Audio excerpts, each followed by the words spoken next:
사도행전 19장 1절에서 7절까지 내용입니다. 제가 내용을 읽어보겠습니다. 아볼로가 고린도에 있을 때에 바울이 윗지방으로 다녀서 에베소에 와서 어떤 지자들을 만나 이르되 너희가 믿을 때에 성령을 받았느냐 이르되 아니라 우리는 성령이 계심도 듣지 못하였노라. 바울이 이르되 그러면 너희가 무슨 침례를 받았느냐 대답하되 요한의 침례니라.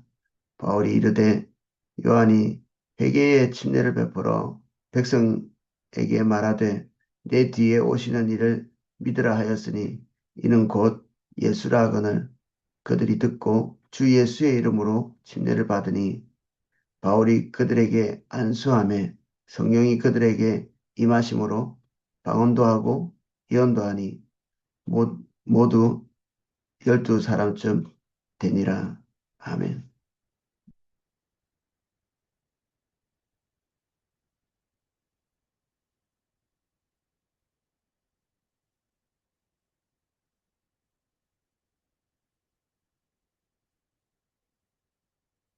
우리 윗지방으로 다녀 에베소에 와서 어떤 지자들을 만나 아볼로와 바울이 사역하는 사역의 위치가 이렇게 교차하는 것을 볼 수 있습니다. 우리가 지난 시간에 했던 것 그 전에 보면 바울이 갈라디아와 부르기아 땅을 차례로 다니며 이 바울은 3차 전도 여행을 시작하고 있는 그런 시점이고 이 바울이 그 3차 전도 여행을 시작하면서 이 그 에베소에 도착했을 때 에베소에서 사역했던 이 아볼로는 막 거기를 떠나 있는 상태고 아볼로는 바울이 고린도에서 사역을 하면서 고린도를 떠났을 때 아볼로는 얼마 있다가 고린도에 도착했죠. 이게 뭐 누가 이렇게 시킨 것도 아닌데 서로가 서로의 사역지에 떠나고 나니까 다른 사람이 이렇게 도착하는 아볼로의 사역지와 이 바울의 사역지가 서로 이렇게 교차해서 이렇게 있는. 그래서 오늘 이제 주목하고 있는 것은 이제 바울인데 아볼로가 거기에서 사역하면서 어, 요한의 세례까지 전파한 것 같습니다. 요한의 세례. 본인도 거기까지밖에 몰랐기 때문에 거기까지 사람들에게 이렇게 전달할 수밖에 없었겠죠. 그래서 여기에서 어떤 지자들 이렇게 얘기한 것이 주석에 보면 이제 추측한데 이 아볼로에 의해서 영향을 받은 아볼로도 요한의 세례밖에 몰랐기 때문에 구약 성경에 정통하고 그 정통한 구약 성경을 통해서 이 요한이 하나님이 보내신 사람임을 인식하고 오실 메시아를 기다리고 어, 요한이 증거하고 있는 그 메시아에 대한 그 흐릿한 기억들 거기까지 이제 도착하도록 만들어 놓은 거죠. 이것도 하나님이 하시는 일이죠. 이게 중생의 은혜라는 교리가 있습니다. 중생의 은혜.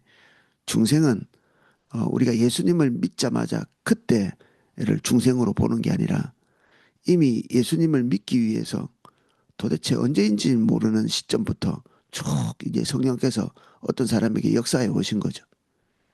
그래서 도대체 내가 어떤 식으로 예수를 믿게 됐을까? 이렇게 의구심이 드는 언제쯤일까? 이게 잘 몰라요. 왜냐하면 중생의 은혜가 흐르고 있어도 우리가 인식을 잘 못하거든요. 어쩌면 그것이 뭐 20년, 30년 전부터 시작됐을 수도 있고 어쩌면 아주 단기간일 수도 있고 그 들어와 있고 흘러 들어오고 있는데 인식을 잘 못하는 예수 그리스도를 믿고 중생하기까지 거듭나기까지 성령께서는 우리를 찾아오셔서 계속 우리의 마음을 녹이시고 어느 시점에 우리가 예수 그리스도를 구주로 영접하는 사건들이 이제 격렬하게 이렇게 일어나게 되죠. 그래서 이 어, 침례 요한의 이 사역이 그 예수님을 믿기 전까지의 어떤 중생의 은혜에 포함되어 있는 그런 사역이라고 이해할 수 있겠죠. 그렇지만 거기서 끝나면 안 되기에 하나님의 성령께서 일부러 뭐 사도 바울이 이 침례 요한의 메시지만 전했던 아볼로 지역에 가서 이걸 완전케 해야 되겠다. 이런 것은 당연히 아니죠. 그런데 성령의 사람은 어디서 와서 어디로 가는지 알지 못하는 것처럼 본인이 계획하고 본인이 뭐 스스로 이게 어, 작정한 대로 이렇게 가지 않는다 할지라도 그것을 주도하시는 것이 성령이시죠. 그래서 오늘이 알 수 없고 내일이 알 수 없고 사도 바울의 삶도 내가 1차 해야지 2차 해야지 3차는 요렇게 가야지 그렇게 했다기보다는 하나님의 성령의 손에 붙잡혀서 계속 반복해서 이 전도의 영을 어느 정도는 계획했겠지만 여기에 도착한 거죠. 이 윗지방이라고 부르는 곳이 주로 이제 갈라디아 또 부르기아 요 지방을 그냥 그때 당시로는 보편적으로 윗지방 이렇게 불렀다고 합니다. 그래서 이 에베소 지역까지 이제 와서 어, 침례 요한의 세례를 전했던 거기까지의 메시지를 전했던 아볼로의 사역을 완전히 한 거죠. 반대로 보면 아볼로는 또 사도 바울이 씨를 뿌려놓은 그곳에 가서 그 물을 주고 장성한 분량에 이르도록 계속 사역해서 이 고린도 교회가 그나마 이렇게 말씀 가운데 설 수 있도록 가르친 너무 훌륭한 사역자였죠. 고린도 교회의 부족분을 아볼로가 메우고 이 에베소 교회의 부족분을 사도 바울이 메우는 그래서 서로가 서로를 또 만나지는 못합니다. 희한하게. 둘이 만나서 막 되게 좋았을 것 같은데 이게 서로 교체하면서 성경에 보면 이 만났다는 기록은 없어요. 단지 이제 고린도에 보면 이 서로의 사역의 패턴이 다름에도 불구하고 중대한 영향을 끼쳤기 때문에 나는 아볼로파다, 나는 바울파다, 뭐 이렇게 파당을 나누는 이건 아주 사악한 방향이지만 반대로 이렇게 보면 그들의 사역들이 굉장히 중요한 영향을 끼쳤다. 이렇게 볼 수도 있죠. 그만큼 하나님께서 한 사람 한 사람이 가지고 있는 은혜를 통해서 이 초대교회들을 세워가고 있는 것을 볼 수 있습니다. 오늘날 그렇지 않을까요? 교회는 그렇죠. 교회는 모든 사람의 은혜와 모든 사람의 은사, 달란트가 서로 교차해 가면서 하나님의 뜻, 하나님의 의를 이루어가는 거죠. 신비로운 거죠. 그래서 시간이 지나갈수록 우리가 완전을 원한다면 하나님의 이 교차된 사역들을 사모하는 게 필요하죠. 나의 것이 소중한 게 아니라 하나님의 것이 소중하고 내 것을 하고 나서 부족분이 있어도 또 한면에서는 하나님의 손에 맡길 수 있는 거죠. 내가 하고 부족한 것들을 하나님께서 또 다른 사람을 통해서 채울 거라고 믿는 거죠. 그리고 어떤 지역에 가서 어떤 부족분이 발견돼도 그 사람이 부족한 것들에 대해서 비난하고 그리고 손가락질할 필요가 없는 것이 그거 메우려고 하나님이 거기에 나를 보내신 거죠. 바울의 부족분을 아볼로가 메우고 아볼로의 부족분을 바울이 메우는 그래서 교회와 하나님의 성령이 하시는 일은 신비롭습니다. 이르되 너희가 믿을 때에 성령을 받았느냐 이르되 아니라 우리는 성령이 계심도 듣지 못하였노라. 뭐 어쩔 수 없었겠죠. 이 아볼로의 그때 당시의 지식이 그거밖에 없었기 때문에 바울이 이르되 그러면 너희가 무슨 침례를 받았느냐 대답하되 요한의 침례니라. 바울이 이르되 요한이 회개의 침례를 베풀며 백성에게 말하되 내 뒤에 오시는 이를 믿으라 하였으니 이는 곧 예수라 하거늘 그들이 듣고 예수의 이름으로 침례를 받으니 그들이 이제 온전케 되는 그런 시점이죠. 그래서 이 온전함, 그 쉬, 이, 이 복음을 받아들인 그 뒷토양에는 어, 이 아볼로의 사역이 있었던 거죠. 중생의 은혜가 이미 흐르고 있었던 바울이 굉장히 능력이 있었기 때문에 예수님을 잘 전했구나 이렇게 보시면 안 됩니다.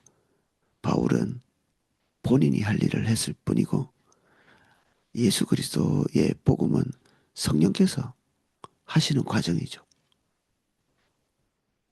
그래서 이게 복음이 아무리 많이 전파돼도 유효적 복음이라는 교리가 있습니다. 유효적 복음.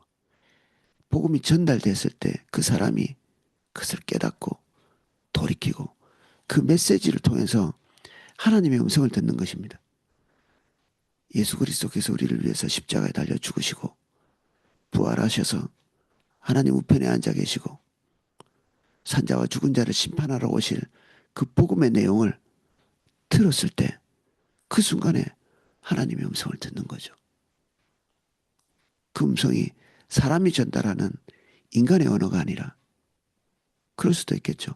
인간의 언어로 숱하게 들어왔지만 어느 시점에 그것이 인간의 언어로 들리지 않고 하나님이 자신에게 말씀하시는 말씀으로 들리는 이것이 유효적 복음인데 우리는 이거를 구분하기 어렵기 때문에 때를 얻든지 못 얻든지 우리 마음속에 하나님께서 말씀하시는 어떤 최소한의 추측을 가지고 복음을 전하는 거죠. 바울이 그들에게 안수함에 성령이 그들에게 임하심으로 방언도 하고 예언도 하니 모두 12사람쯤 되니라. 이 12명의 사람 밑에 보면은 12명의 남자 이렇게 표현되어 있는데 우리가 뭐 다 알다시피 사람을 카운트할 때 습관적으로 남자만 카운트하는 이런 습관이 있었기 때문에 12명인지 아니면 그 중에 12사람만 있는 것인지는 잘 알 수 없습니다. 어쨌든 이들에게 복음이 전해지고 복음이 전해지자마자 곧바로 일어나는 일이 이 성령의 세례입니다. 성령의 충만. 우리는 여기 있는 분들은 성령의 세례를 반복해서 받을 필요는 없습니다.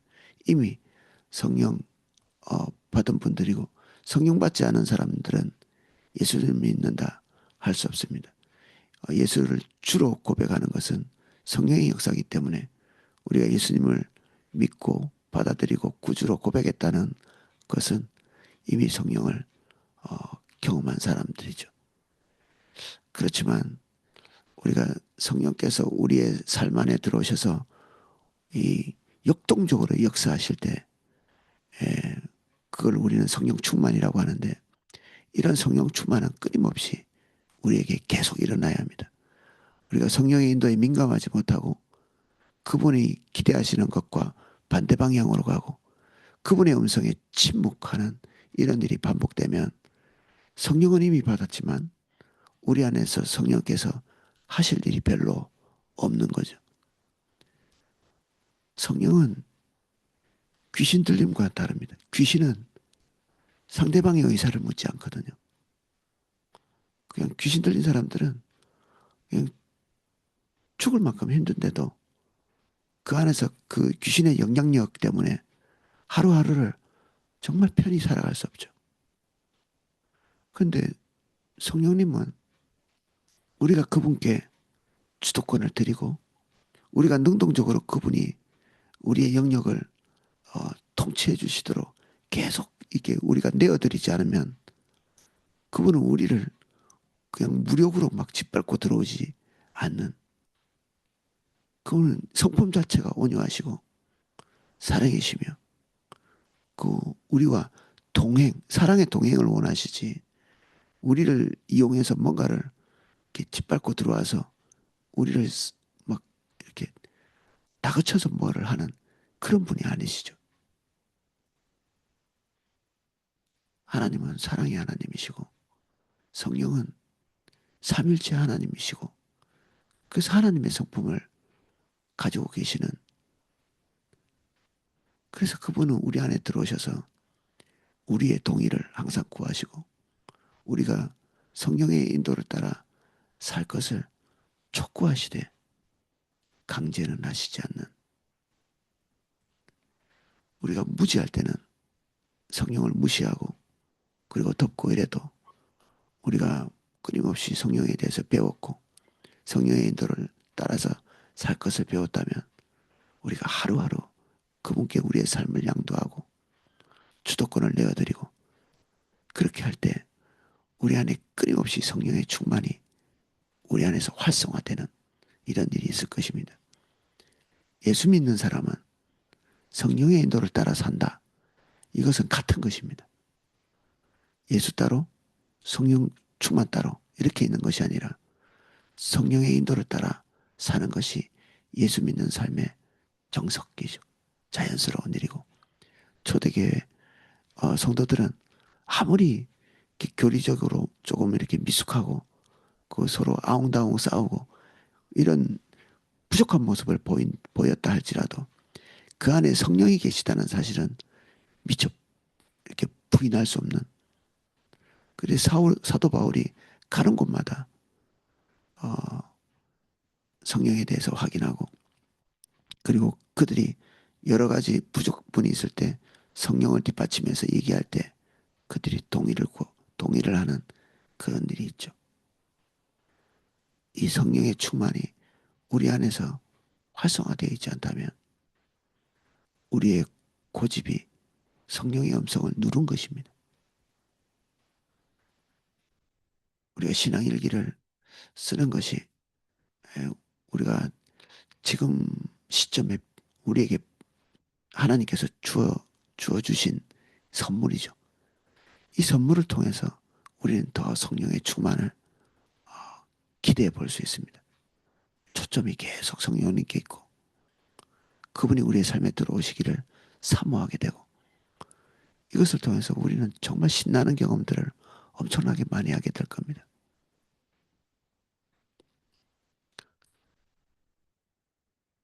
오늘은 여기까지 살펴보겠습니다. 기도하겠습니다. 주님,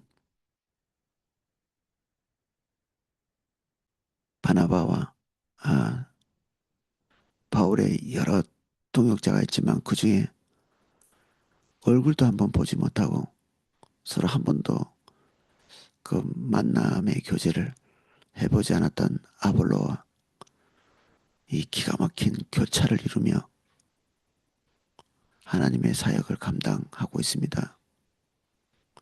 성령의 사람은 어디에서 와서 어디로 가는지 알지 못하고 이런저런 주를 위한 계획을 하지만 결국 인도하시는 것은 하나님이시니 주님께서 우리의 삶을 주도하셔서 바울같이 살게 하시고 이 아볼로같이 살게 해주십시오. 성령께서 필요하다고 하시는 그곳에 우리로 머물게 하시고 거기 있게 하시고 거기서 하나님의 완전을 이루는 일에 쓰임받을 수 있도록 축복해 주십시오. 동시에 우리에게 성령의 충만이 필요합니다. 성령님 우리에게 오셔서 우리의 삶의 주도권자가 되어주시고 우리의 마음이 성령을 갈망합니다. 이 시간에 여기 모인 한 분 한 분에게 성령의 충만을 기름 부어 주십시오. 더 기름 부어 주십시오. 육신의 모든 연약한 것들을 치료해 주십시오. 연약한 모든 것들이 치유되게 해주십시오. 뼈가 온전하게 하시고 근육이 온전하게 하시고 신경이 온전하여 우리의 육체가 하나님의 권능 가운데서 온전하게 되기를 이 시간 예수 그리스도의 이름으로 선포합니다. 우리의 영혼이 잘 되는 것 같이 우리의 육신과 우리의 범사가 잘 되기를 하나님의 잘됨을, 하나님의 형통을 예수 그리스도 이름으로 축복합니다. 이 시간 치유의 기름을 부어주십시오. 더 부어주십시오.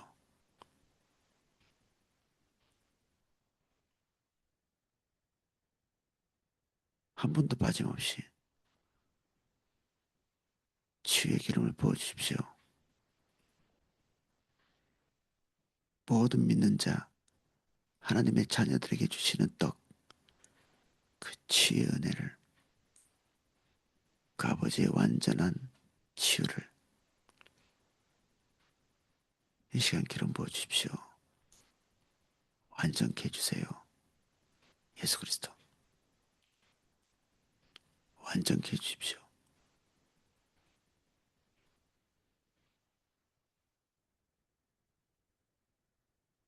주의 사명 감당할 수 있게, 주의 은혜를 감당할 수 있게 치유해 주십시오. 완전케 해주십시오.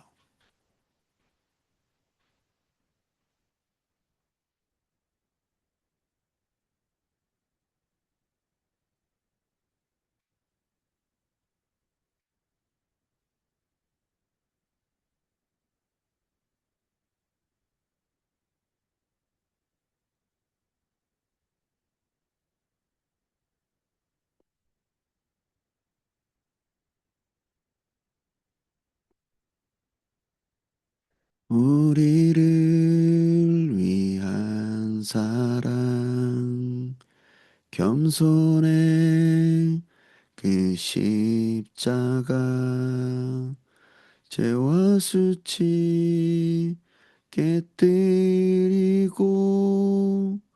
부활한 승리의 주, 폭풍과 불 속에도 여전한 그 신실함, 날 자유케 한 그 진리, 내 안에 계신 예수, 강하신 주, 강하신 주, 모든 죄의 억압 끊고 말씀대로 부활하신 예수는 만유의 주. 예수님의 통치를 기대합니다. 성령의 통치를 기대합니다.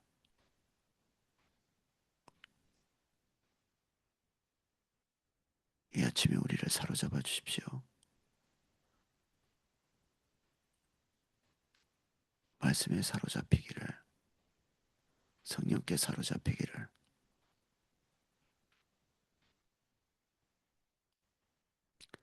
예수님의 영에 사로잡히기를 원합니다.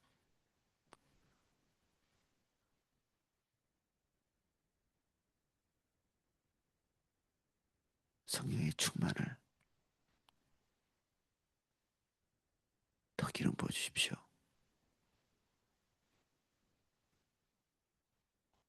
예수 그리스도.